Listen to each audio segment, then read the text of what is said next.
Oi.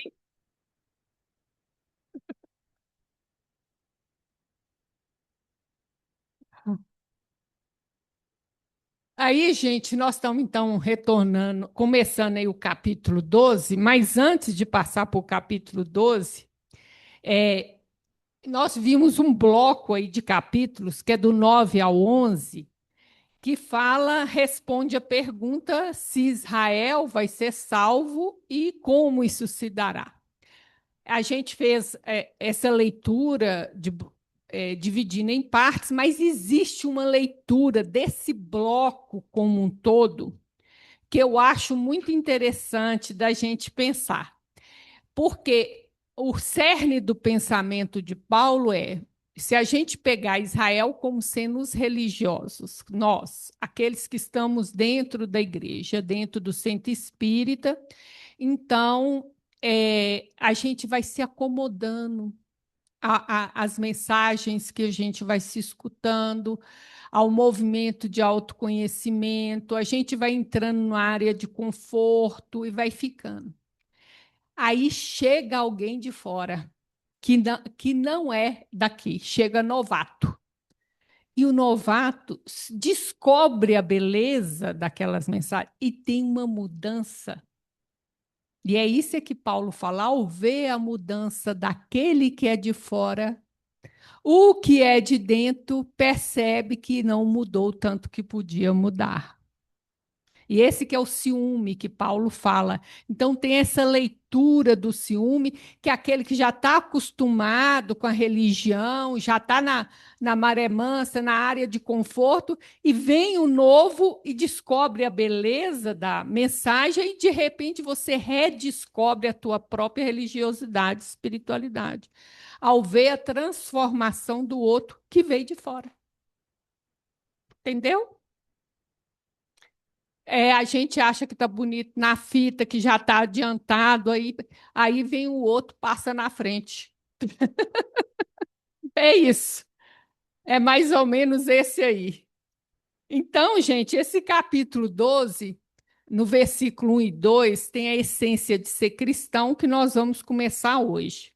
Depois vem a unidade dos dons, depois vem o amor aos fiéis e aos incrédulos.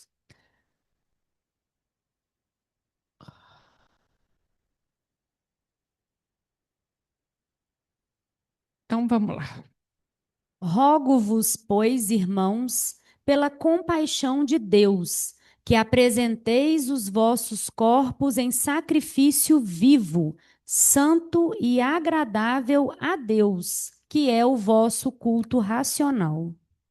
Então, olha bem que o que Paulo faz, né? Ele exorta pela misericórdia de Deus, pela compaixão de Deus, né? Então, o sacrifício vai ser o quê? De quê? Do Do corpo, né? corpo, né? Mas esse sacrifício tem três qualidades que tem que ter. Esse sacrifício, quais são? Vivo, Vivo, santo. santo e agradável a Deus. É o que nós vamos descobrir. E só isso é que constitui o culto racional, que nós vamos ter que descobrir o que é, então. Então, o culto racional envolve o sacrifício em corpos, e o sacrifício tem que ser vivo, santo e agradável. Então, hoje nós vamos tentar entender tudo isso aí que Paulo está falando, tá? Então, gente, a partir de agora, Paulo vai começar a fechar a carta. Então, você vai ver que ele vai atrás, pega uma ideia e volta. Vai atrás, pega a ideia e volta, tá? Então, agora no capítulo 12, ele está pegando ideias que ele falou lá no capítulo 1, tá? Então, esse não é o versículo que ele. Nós vamos contextualizar o capítulo 1, o que, que ele estava falando, para a gente ver com qual versículo que ele está contrapondo, tá? Porque os atributos invisíveis de Deus, assim o seu eterno poder, como também a sua própria divindade, claramente se reconhecem desde o princípio do mundo, sendo percebidos por meio das coisas que foram criadas. Tais homens são, por isso, indesculpáveis. Então, nessa parte da carta, o Paulo estava se dirigindo aos gentios que não haviam recebido a revelação de Moisés. Ele fala: peraí, mas olha lá, os atributos, o poder e a própria divindade, claramente vocês poderiam ter reconhecido aonde? Desde o começo do mundo, nas obras que foram criadas. Ou seja, ouvindo as obras de Deus, eu tenho que ver os atributos de Deus. Então, falar que não recebeu não é desculpa, isso é indesculpável, não. Vocês têm como, porque Deus fala a seus filhos através das suas obras. E a gente vê, então, aqui em Kardec, que ele vai falar, olha, Deus é inteligência suprema e soberana, é único, eterno, imutável, imaterial, onipotente, soberanamente justo e bom. Então, gente, se eu olho a beleza de uma florzinha dessa, eu tenho que ver a perfeição disso. De um bichinho, ver ele começando a desenvolver a inteligência, a astúcia do cachorrinho, que a gente, né? A gente for pensar nas galáxias, né? Pensar no nossa galáxia com 200 bilhões de estrelas, né? Então, eu tenho que entender que tem uma inteligência suprema por trás disso, muito maior que a minha, soberana, imutável e imaterial. Por que que tem que ser imaterial? Porque é imutável, porque tudo que é material se degrada. Se Deus não muda, e para ele controlar esse universo, ele tem que ser imutável. E tem que ser eterno. E não pode ser material, porque senão degrada. Então, é isso que Paulo fala. Não justifica vocês falarem que não conhecia Deus, né? Então, ele vai continuar ainda o contexto aí. Porquanto, tendo conhecido a Deus, não o glorificaram como Deus, nem lhe deram graças, antes em seus discursos se desvaneceram, e o seu coração insensato se obscureceu. Dizendo-se sábios, tornaram-se loucos e mudaram a glória do Deus incorruptível em semelhança da imagem de homem corruptível, e de aves, e de quadrúpedes, e de répteis. Então, o que que ele fala? Deus apresentou-se para o homem na natureza, mas ele não glorificou a Deus, conhecendo Deus na natureza, não glorificou a Deus, não lhe deu graça e ficou louco. Porque ele pegou uma imagem de homem que é corruptível, de ave, de quadrúpede ou réptil e adorou, no lugar de adorar a Deus que é incorruptível, que é imutável, que é imaterial. Entendeu? É disso que ele está falando, da idolatria. E é nesse contexto porque a relação minha com Deus determina a relação minha com o outro, com o meu irmão, que eu nem considero irmão se eu estiver na idolatria. Nós não temos o mesmo pai. Se eu estiver adorando um ídolo, nós não somos irmão. Concorda? Para mim, considerar você meu irmão, eu tenho que concordar que nós temos um pai em comum. O problema da idolatria é esse. Então, gente, Paulo vai pegar o versículo 1 do capítulo 12 e vai contrapor o que ele falou no capítulo 1, versículo 24. Então, lá ele fala assim: por isso Deus os entregou à impureza sexual, segundo os desejos pecaminosos de seus corações, para a degradação dos seus corpos. Olha bem, aqui ele está falando da degradação do corpo, aqui o corpo é sacrifício vivo, agradável, olha lá, e santo a Deus. Ele está contrapondo. Então, o que, que a gente viu aqui, né, gente? Que Deus os entregou mediante a ruptura da relação com Deus, Deus permitiu que a gente vivesse a experiência que a gente queria viver. E a experiência é de um sexo que a degradação do corpo é um sexo onde eu coisifico o outro, objetifico o outro. É onde é um sexo animal, onde eu troco só energias corporais, onde não há uma troca emocional e nem espiritual. É o sexo na sua forma mais primitiva. Tá? Vânia, Oi. é aí que você sai da santificação do corpo, né? Do sentimento e do corpo, não é isso? É. Tá, Começa tudo porque o homem se desconectou de Deus. tá, Começa, então, a minha relação com o outro, através do corpo, se degradou porque eu rompi com Deus. Exatamente entendi. porque eu fui para a idolatria. E aqui é o que ele está contrapondo agora, o uso do corpo de uma outra maneira que nós estamos vendo. Tá? Então vamos lá. Primeiro aqui a gente trouxe então duas traduções, as que estavam mais diferentes, né? A Almeida lá em cima e a Jerusalém aqui. Então, rogo-vos, exorto-vos, irmão, pela compaixão, pela misericórdia, que apresentei os corpos em sacrifício vivo em Jerusalém como hóstia viva. A palavra hóstia também que significa sacrifício. Então, está me falando a mesma coisa. Para a gente que não é católico, é mais difícil. Santo, agradável a Deus, aí a gente descobre que o culto racional é a mesma coisa do culto espiritual.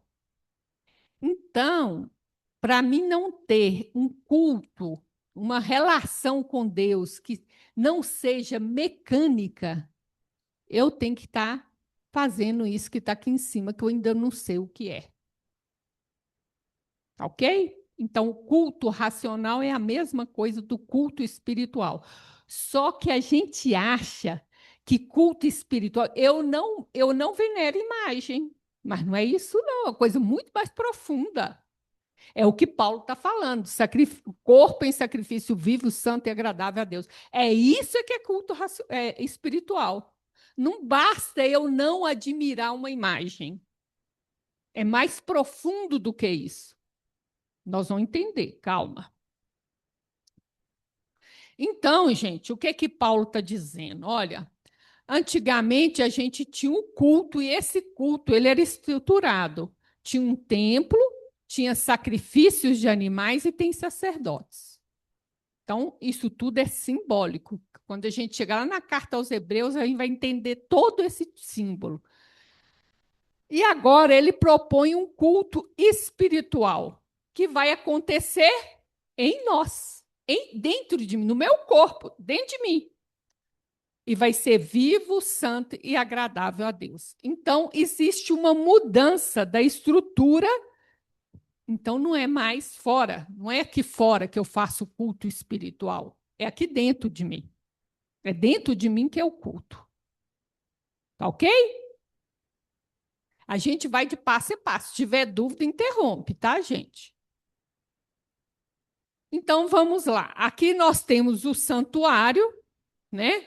Que tinha os sacerdotes e o sacrifício de animal. Ele vai falar do corpo. E aí a gente já entende que o sacrifício de animal é substituído pelo sacrifício do corpo, querendo dizer da minha parte animal, da minha parte mais inferior, tá? Não é corpo, vamos dizer assim, Não é a matéria, né? não é a matéria eu Físico. entregar para o leão, não é isso, não. É pior, é um sacrifício da minha parte animal. Então, quando estava matando o bichinho lá, estava simbolizando esse sacrifício da parte animal da minha psique, ou seja, aquela parte da minha psique que é mais ligada a instinto, a pulsões, a impulsos. Tá? Então, a primeira coisa, o sacrifício de animal é o corpo. Então, vamos. A quem e além do tempo. Podemos afirmar, por exemplo, que o processo por que passamos tem padrões muito claros e marcados pela vida de Cristo. Assim, podemos falar que toda a vida do homem, por seguir o exemplo de Cristo, deve ser sacrificial, o sacrifício como sagrado ofício, isto é, consagrada a uma ideia maior do que o próprio indivíduo. Então, gente, o que que ele está trazendo para nós aqui? O que Cristo viveu aqui fora para te mostrar é um processo que você tem que viver dentro da sua psique. Dentro aqui, psique não está aqui, está aqui. Aqui, dentro da sua psique. Ele está mostrando as etapas que ele viveu aqui fora, eu tenho que viver aqui dentro. E aí ele vai falar o que é sacrifício. Sacrifício é um sagrado ofício onde, olha aqui, eu me consagro a uma ideia maior que o indivíduo. O que que quer dizer isso? É o que a Joana fala da busca do significado. Então, esse sagrado ofício não pode ser uma coisa egóica. Ah, eu quero ser famosa, ah, eu quero ser rica, eu quero ser a influência mais importante. Isso é egóico, porque é uma coisa só dessa vida, entendeu, gente? Não é disso. Maior, então, o que a gente aprendeu, Nijoana? Que o sentido da vida, o ego tem uma experiência de algo maior do que ele. E aí ele entende um sentido da vida para o espírito. Então, é eu consagrar a minha vida em busca de algo maior do que os interesses do ego. Então, muitas vezes, eu vou sacrificar os interesses do ego em favor de algo maior. Por isso é que eu vou sacrificar a parte inferior da minha psique, que é onde o ego pega o poder, a manipulação. É tudo da parte inferior da minha psique.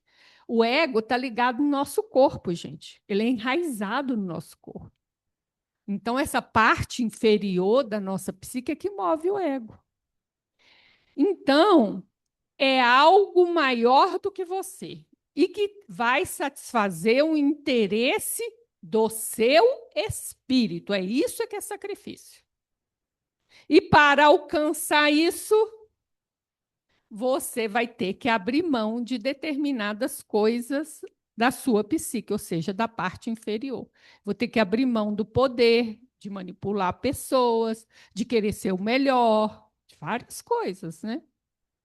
Vaidade, tudo isso. O autoconhecimento para eu chegar no meu tamanho e conquistando isso. Deu para entender o que é sacrifício, gente? É uma coisa que tem a ver com a minha vida espiritual. Ninguém pode revelar isso para você. Vai fazer sentido só para você. E isso não pode ser traduzido em palavras. É uma experiência. Ok? Mas, a partir dela, você vai ser capaz de sacrificar. Como se diz, você descobre o tesouro, aí você é capaz de vender tudo para conseguir esse tesouro, como diz Jesus.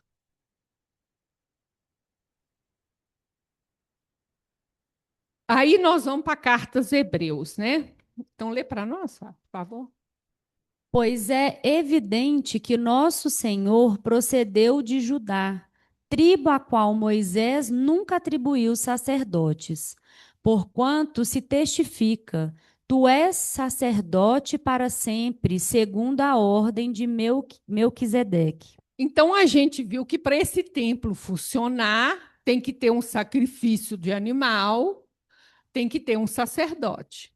E aí, a gente vem aqui o que a gente estudou lá das tribos, né? Então, tem Abraão, Isaac, Jacó. Jacó, 12 tribos. O que ele está falando? Jesus, o nosso Senhor é Jesus, né, gente? É da tribo de Judá. O que tinha na tribo de Judá? A tribo de Judá ia ser o quê? Rei. O rei. Por isso Jesus é rei. Mas ele é sacerdote também. mas não tem jeito, porque sacerdote só pode ser da tribo de Levi. Então, olha aqui, ó. Nunca atribuiu sacerdote para a tribo de Judá. Então, como é que fica? Aí ele vai buscar o Melquisedeque. Então, vamos ler aqui embaixo. E Melquisedeque, rei de Salém, trouxe pão e vinho, e era este sacerdote do Deus Altíssimo.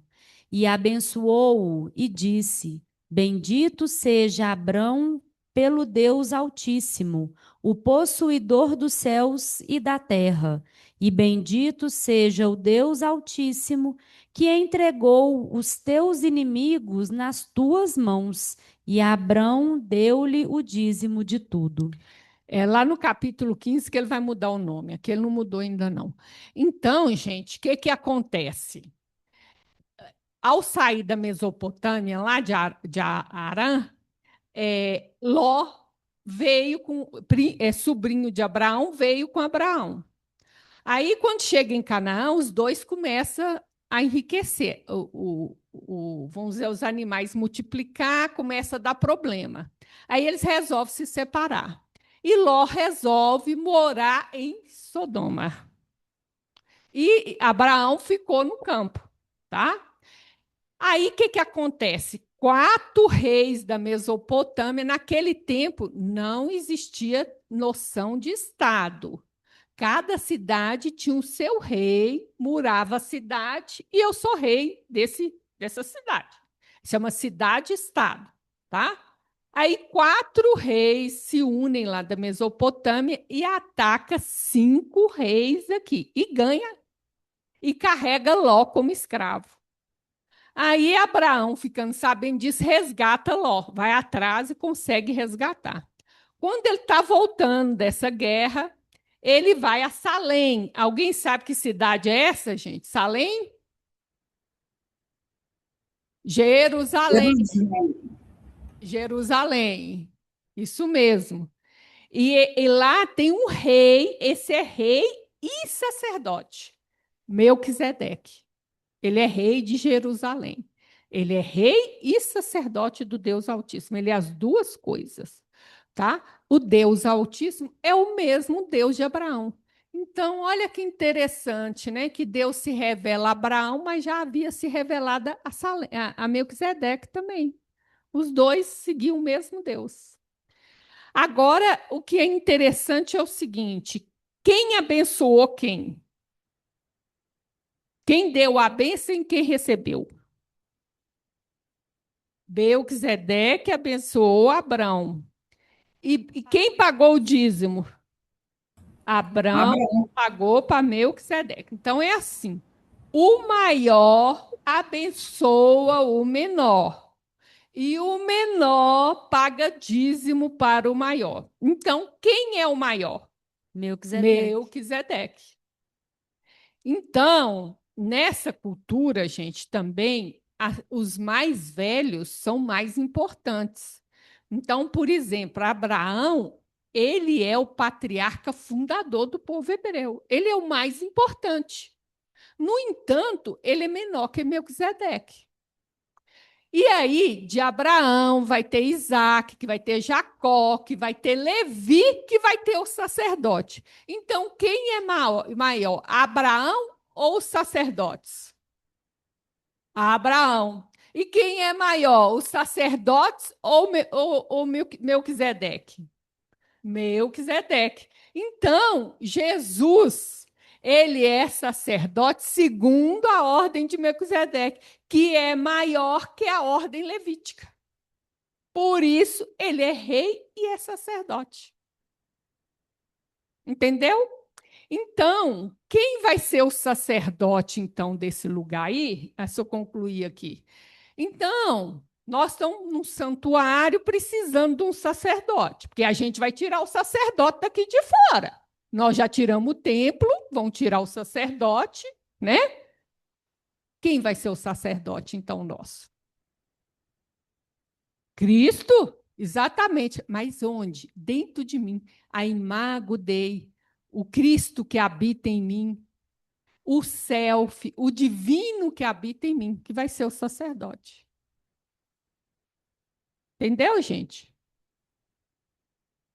ficar apoiado no Cristo, fora, né?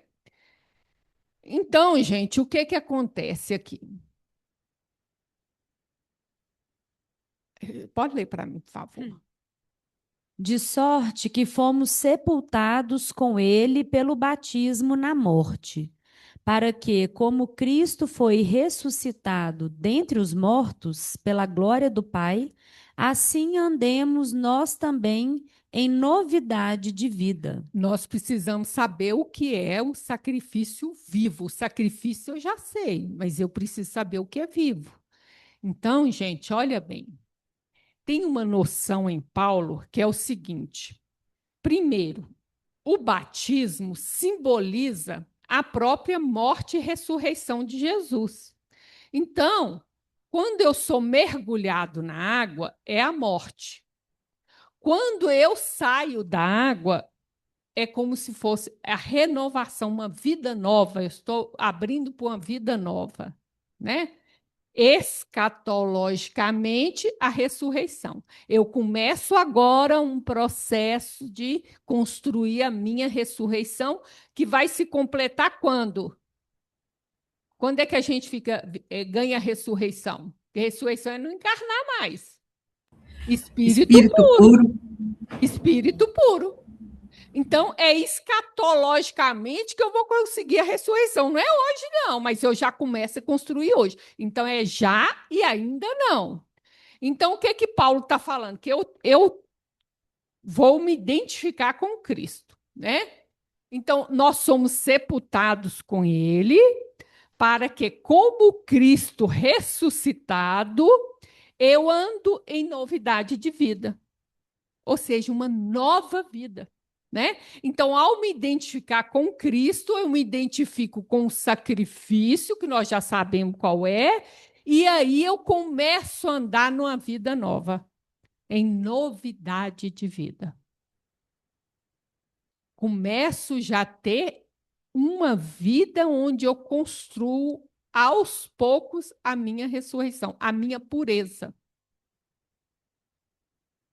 Então, isso tem que renovar a minha vida, essa identificação com Cristo.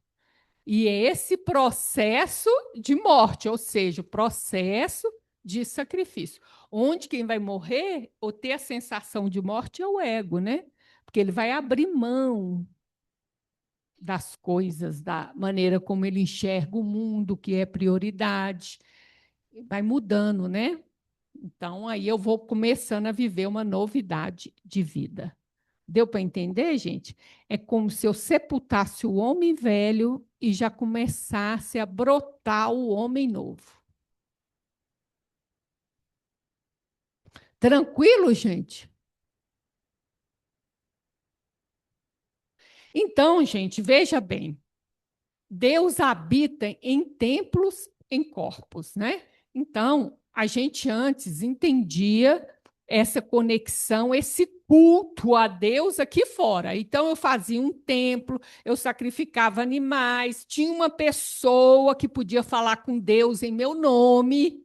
O sacerdote era isso. Ele ia lá, falava com Deus, eu queria o perdão, queria não sei o quê. Ele falava com Deus, trazia a resposta para mim. Era assim. Agora não.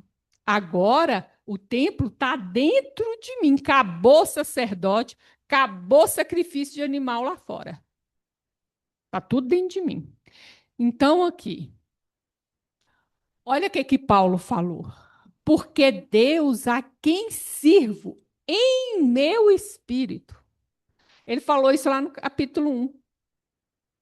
Em meu espírito, eu sirvo Deus aqui dentro, ó. Né? No evangelho do seu filho. Então, olha bem o que Paulo está falando. Ele serve a Deus dentro dele. Ele já está falando para nós, não me sirvo lá no Centro Espírita, Manuel Felipe Santiago, não sirvo lá no Templo de Jerusalém. Eu sirvo aqui dentro.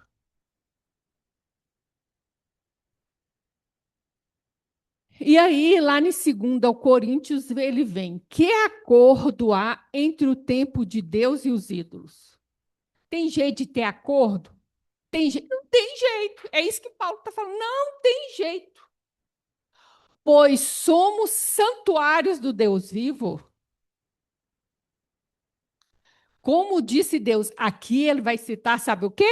Levítico.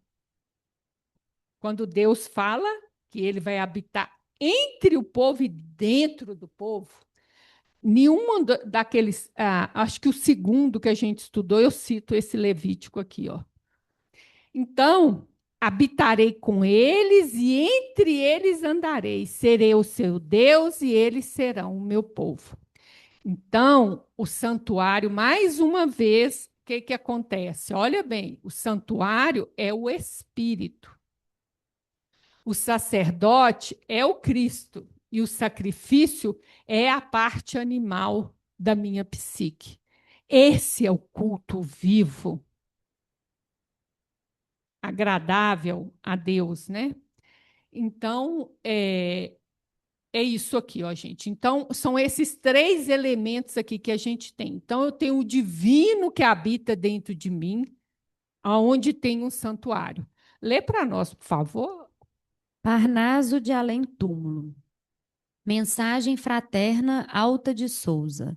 Meu irmão, tuas preces mais singelas são ouvidas no espaço ilimitado, mas sei que às vezes choras consternado ao silêncio da força que interpelas. Volve ao teu templo interno abandonado, a mais alta de todas as capelas, e as respostas mais lúcidas e belas hão de trazer-te alegre e deslumbrado. Ouve o teu coração em cada prece. Deus responde em ti mesmo e te esclarece. Com a força eterna da consolação, compreenderás a dor que te domina sob a linguagem pura e peregrina da voz de Deus em luz de redenção. Virou. Não me atrevi a cantar. Tem alguém aí que canta ela aí. Entendeu, gente? Essa noção que o nosso espírito é um templo divino não é novo dentro do espiritismo e nem dentro do cristianismo, que Paulo tem 2000 anos, né?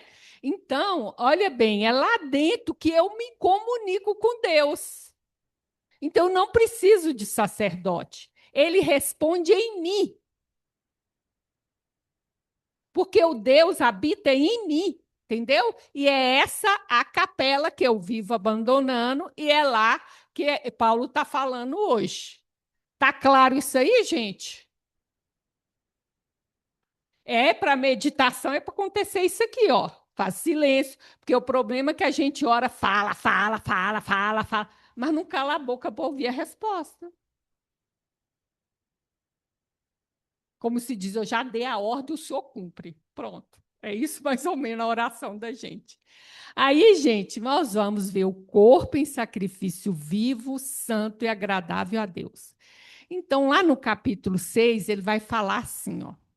Mas apresentai-vos a Deus como vivos dentre mortos e os vossos membros a Deus como instrumento de justiça. Então, o que Paulo entende? É o que Joana chama de consciência de sono. Então, mortos são os seres humanos que ainda estão no estágio de viver impulsionado apenas pelo instinto. Então, eu não tenho o mínimo de reflexão, eu não tenho percepção de desejo, de sentimento, de emoção, eu não tenho vida psíquica. Eu vivo para trabalhar, ganhar dinheiro, comer, fazer sexo. Eu sou quase um bichinho, entendeu? Eu sou movido pelo instinto, eu vivo a vida animal, tá? E aí, quando a gente encontra o cristianismo, quando encontra Jesus, o que se espera é que comece o que a gente chamou a guerra, o conflito, que vai abrir nossa consciência, que faz consciência é o conflito entre aquilo que eu achava que era uma vida correta e agora a proposta do Cristo. Aí eu começo. Por que, que eu sou vivo? Porque eu tive uma expansão de consciência por causa do conflito que gerou diante dos ensinamentos novos, ou seja, entre o homem velho e o homem novo, entre aquilo que eu quero ser e aquilo que eu sou. E isso é que é ser vivo dentre mortos. Porque agora eu já tenho uma percepção além da carne. Eu tenho uma visão mais ampliada. Minha consciência já está mais expandida. Então eu vivo entre mortos. E por isso que meus membros, a minha vida, como eu ajo, as minhas atitudes, pode ser instrumento da justiça divina. E aí ele vai falar assim: não sabeis vós que a quem vos apresentardes por servos para lhe obedecer, sois servos daquele a que obedeceis? Então, o que ele está falando? Todo mundo obedece. Você pode escolher a quem você vai obedecer, mas todos nós obedecemos. Então, ou o pecado para a morte, morte moral, ou a obediência para a justiça, obediência a Deus. Mas todos nós obedecemos. Ou você obedece os seus instintos, né? Um espírito eterno, olha bem, servindo a parte instintual, sendo que você que devia comandar os instintos, as pulsões, ou como as paixões, como fala Kardec, né? Ou ser comandado por eles. Então, gente, o que, que é um sacrifício vivo, santo, agradável a Deus? É uma atitude diante da vida em que eu procuro viver o evangelho. O santo significa o quê? O sintonizado com o divino. Santo quer dizer separado. E por que que eu sou separado? Porque eu estou sintonizado com o divino e agradável por causa da obediência. Então, vamos ver agora se a gente entendeu. Rogo-vos pelo pois, irmão, pela compaixão, pela misericórdia divina, que apresentei os vossos corpos em sacrifício vivo, santo, agradável a Deus, que é o culto racional. Ou seja, o culto a Deus espiritual significa uma vida vivida em que eu sou capaz de viver tentando ou fazendo o processo de sacrificar a minha parte animal em favor de um entendimento espiritual, de metas espirituais, onde eu sintonizo com o divino e obedeço ao divino. Então, o culto não é um lugar, não é um quando, é uma vida que serve a Deus. Deu para entender, gente? Mais ou menos? Entendeu? Então não é um momento, hoje eu vou ao culto. Não é hoje. É uma atitude de vida, um entendimento de vida, é uma consciência. É, exatamente. A ti mesmo. Aí você se doa em favor de algo maior do que você. Mas tem que ser santo e agradável. E vivo por causa que é uma vida que se transforma com os ensinamentos divinos. Por que, que eu estou dizendo isso, gente? Eu posso querer uma medalha olímpica, eu vou sacrificar. Mas isso é uma Uhum. conquista egóica. Eu vou Vânia, ter que sacrificar o que eu vou comer, os meus horários de treino. Às vezes não saio de noite, eu não faço sacrifício? Faço, mas isso é uma conquista egóica. Isso não é um culto espiritual. Quem é que falou? Sara, é a Sara. Eu acho, quando a gente faz oração, a gente expande a consciência, né? Nessa expansão de consciência, a gente é capaz de não sentir dores, de não de sublimar, né? De estar acima. Eu acho que é muito este movimento do sacrifício que vai nos dar essa expansão, não é?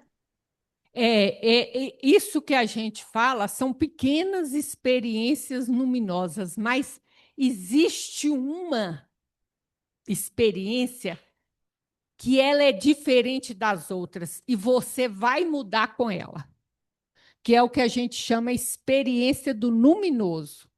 Então, isso aí são pequenos flashes do luminoso, que às vezes você tem um sonho e acorda rindo e nem sabe por que que eu estou tão feliz.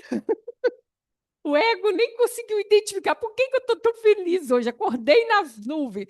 Isso é pequenas experiências do luminoso. Essa experiência do luminoso que dá o sentido da vida é uma experiência que ela vai além disso, porque ela é extremamente impactante. A partir dela, porque nela, gente, você vai experimentar o amor de Deus. Você vai experimentar Deus. Essa é o divisor de águas. E é nessa que, ao experimentar o amor de Deus e se reconhecer filho de Deus, é que você muda a tua vida. Ai, como eu consigo isso? Então, vamos ao combo: oração, meditação, caridade, estudo. Introspecção está na meditação, reflexão, né, gente? É tudo isso que você vai fazendo autoconhecimento, se conhecer, como diz Joana, é a sombra que te impede de conectar o self. Então, a gente precisa fazer esse autoconhecimento, né? É isso. Então, vamos ver aí. No Mundo Maior, capítulo 15, apelo cristão. Não limiteis, portanto, a demonstração da confiança no Altíssimo aos cerimoniais do culto externo. Varrei a indiferença que vos erigela as basílicas em regê-la, as basílicas suntuosas. Convertamo-nos em verdadeiros irmãos uns dos outros. Transformemos a igreja no doce lar da família cristã, quaisquer que sejam as nossas interpretações. Ele está falando que não é para ir no centro espírita, gente. Ele está falando que não é para ir na igreja. Não. Ele está falando só que não ache que é só isso. Não. Por quê? Olha para você ver o que ele fala. Só que a gente vai lá, o que ele fala, ó. A gente vai lá fazer uma coisa externa, né? Mas o que ele fala, gente? Nós somos irmãos um dos outros, né? Então, aqui tinha que ser um lar para nós. Não me interessa se você é espírita, católico, protestante, umbandista, não interessa a sua interpretação. Olha aqui, nós todos fazemos parte de uma mesma família, somos todos irmãos. Então, o culto, o templo externo é importante para a gente se apoiar um ao outro, é a rede de apoio que você tem, inclusive espiritual. Mas para isso acontecer, você tem que ter laços emotivos, emocionais com as pessoas que frequentam o mesmo lugar que você. Que é a rede que te sustenta, de apoio que você tem. Então, isso é importante. Agora, o que ele fala? Não limite, não fica só nisso. Não é só isso. Não é. O problema é que a gente põe isso como obrigação. Já fui lá, já tomei o meu passe, já rezei, aí o resto da minha vida, né? Sai daqui se sentindo bem e acha que é o suficiente. E aí não dura nem uma hora. Esqueçamos a falsa afirmativa de que os tempos apostólicos passaram para sempre. Cada aprendiz do Evangelho guarda na própria vida um reduto destinado ao culto vivo do Divino Mestre, perante o qual escoa a multidão dos necessitados todos os dias. Na própria vida, ó, um reduto de culto vivo ao Divino Mestre. Ele está falando a mesma coisa que Paulo, gente. Então, o culto do Divino Mestre é a minha vida. Não é um momento. O culto espiritual, o culto a Jesus é a minha vida. É todos os dias, a minha postura, o que eu entendo, são as minhas escolhas, as minhas prioridades, como eu enxergo o mundo, como eu enxergo as pessoas, como eu me relaciono com Deus. Isso é o culto vivo. Não é um culto morto que eu chego lá, cumpro a minha obrigação e vou para minha casa. Esse é o culto morto. Vocês entenderam que aqui ele falou a mesma coisa que Paulo, gente? E aqui, perante de Deus, o Cristo, né? Ó, multidão de necessitados o tempo inteiro, né? Amando e socorrendo, crendo e agindo, Jesus amparou a mente desequilibrada do mundo greco-romano, infundindo-lhe vida nova em favor da humanidade mais feliz. Assim, igualmente, cada discípulo da fé redentora pode e deve cooperar no reerguimento dos irmãos frágeis e vacilantes. Andeis em novidade de vida. Olha o que ele fala aqui, infundindo vida nova. Então, gente, é de Jesus, né? Amor, socorreu, crendo e agindo. Então, o culto espiritual é uma escolha, é uma coisa, é uma decisão, é, é uma atitude, não pode ser uma coisa mecânica, não pode ser uma coisa circunscrita, né? Então, esse culto é a minha própria vida, é a verdade ao qual eu movo a minha própria vida. Então, gente, e como é que eu vou cooperar com o reerguimento? Pela minha fé redentora, vivendo a minha verdade. Só assim que eu ajudo o outro. Fugir ao farisaísmo dos tempos modernos que se recusa ao auxílio fraternal em nome do gênio satânico do cisma dogmático. Jesus nunca foi pregador da desarmonia, jamais endossou a vaidade petulante dos que pelos lábios se declaram puros, mantendo o coração atascado no lodo miasmático do orgulho e do egoísmo fatais. O coração atolado no orgulho e egoísmo. Então, gente, olha bem, ele está falando aqui dessa hipocrisia da gente, desse gênio satânico de discórdia da gente que faz eu achar que a verdade está comigo. Eu engaiolo Deus no templo espírita. Como assim? Então, é isso que ele fala, o cisma dogmático. Que isso? Aí eu me sinto superior, me declaro puro, então o outro é impuro. É o que ele fala. Aonde que Jesus fez isso? Ele nos fundou o cristianismo. A gente que está fazendo essa guerra entre nós, né? E a gente fica com o coração atolado no lodo miasmático, olha, de orgulho e egoísmo. Aí eu me sinto melhor que o outro, porque eu leio um livro que eu acho que é melhor que o dele.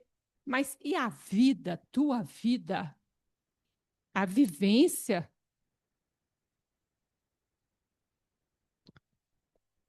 Mobilizemos nossa confiança no Todo Misericordioso, dilatando-lhe o reino bendito de redenção. Aguardar o céu menosprezando a terra é obra de insensatez. Então, ele está dizendo o seguinte: você não está encarnado por acaso. Então, você tem que viver o reino hoje, aqui. na medida do teu entendimento aqui na terra onde você se encontra.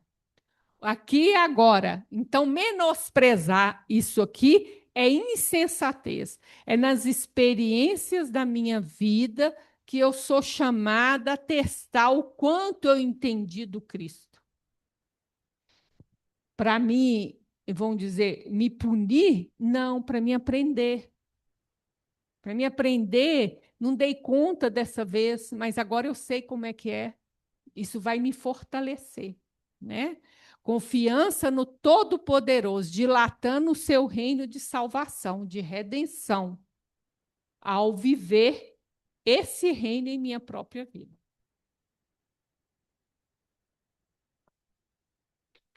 Ok, gente?